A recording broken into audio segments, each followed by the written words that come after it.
Now the next question number 3, we have to solve the differential equation y dx plus x dy is equal to 0. जी, जैसे कि हमने question number 2 में discuss कर लिया कि हमने वेरिएबल्स सेपरेट करने हैं और उसके बाद इंटीग्रेशन अप्लाई करनी है टू सॉल्व डिफरेंशियल इक्वेशन। और इसके लिए एक बहुत इजी सा प्रोसीजर हो जाता है कि अगर हमारे पास इक्वालिटी के एक तरफ dy आ जाए और एक तरफ dx, ताकि फिर हम क्रॉस मल्टीप्लीकेशन करते हुए जो dx है उसके साथ तमाम x वेरिएबल्स को शिफ्ट कर सकें और dy के साथ तमाम y वेरिएबल्स को अटैच कर सकें। So let's start our solution. Separating the variables, y dx is equal to minus x dy। ये एक तरफ हमने dy वाली टर्म शिफ्ट कर दी और एक तरफ dx वाली। अब dx की तरफ हम x वेरिएबल्स और dy की तरफ y वेरिएबल्स को शिफ्ट कर दें तो dy की तरफ ये y डिवाइड होगा, माइनस x dx से डिवाइड होगा। So this will B an expression जिसमें हम वेरिएबल सेपरेट कर चुके हैं। वेरिएबल सेपरेट करने के बाद इंटीग्रेशन अप्लाई की, so add the integration symbol on both sides. Now 1 over y integration will be log of y minus 1 over x की integration log of x and now constant of integration. अब यहां पर आप देखिए हमने constant of integration add किया log का ही।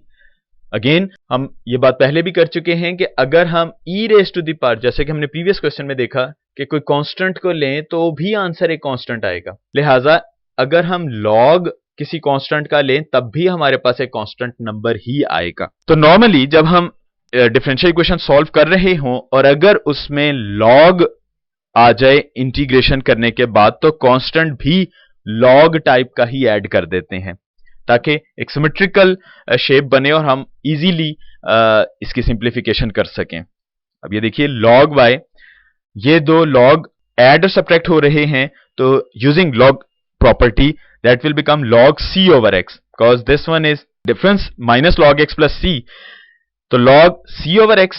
Now this implies that by comparison or by applying e on both sides, y is equal to c over x, and finally we have xy is equal to c. Question number 4, dy over dx is equal to 1 minus x divided by y.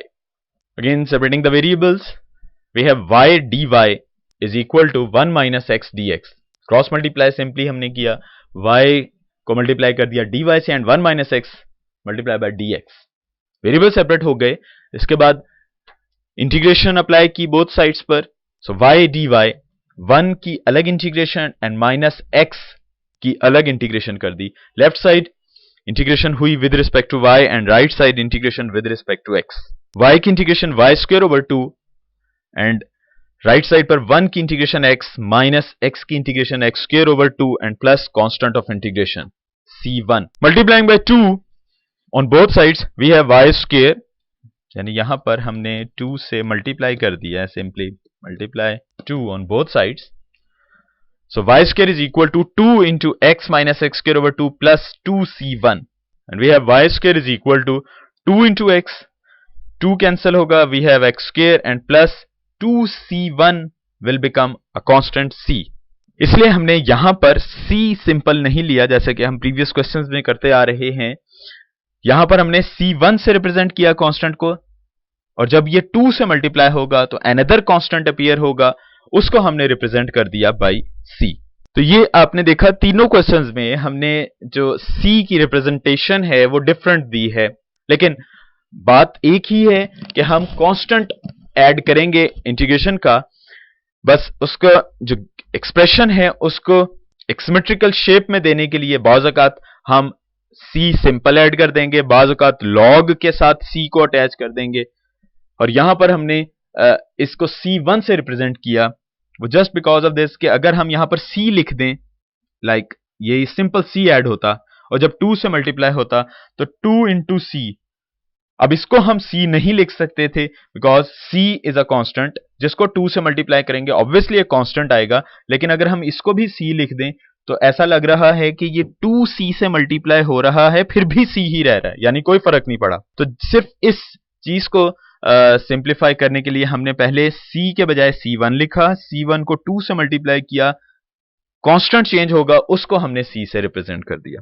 तो एक छोटी छोटी सी changing हर question में सिर्फ c की representation के लिहाज से। अब आपके पास एक्सप्रेशन आ गया y square is equal to 2x minus x square plus c, so that is actually the final solution of the given differential equation। हमने इनमें से x कॉमन निकाल लिया, x and remaining portion is 2 minus x plus constant of integration। Question number 5, dy over dx is equal to y over x square।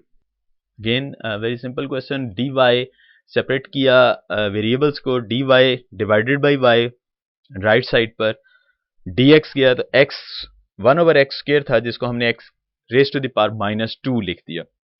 Integration apply की, तो basically integration apply करने के बाद that will be like this, 1 over y dy is equal to x raise to the power minus 2 dx।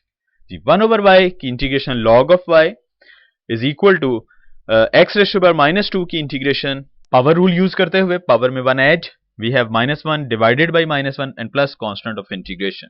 So we have log y is equal to -1, ये x raise to the power -1 है, denominator में shift कर दिया तो -1 over x and plus constant of integration. e apply किया both sides पर, e raise to power log y e raise to the power -1 over x plus c1। अब left side पर तो y बच गया बिकॉज e एंड log हम chapter 1 में भी डिस्कस कर चुके हुए हैं, e एंड log कंपेयर हुआ, we have y is equal to e raise to power -1 over x separate किया and e raise to the power c1 separate कर दिया।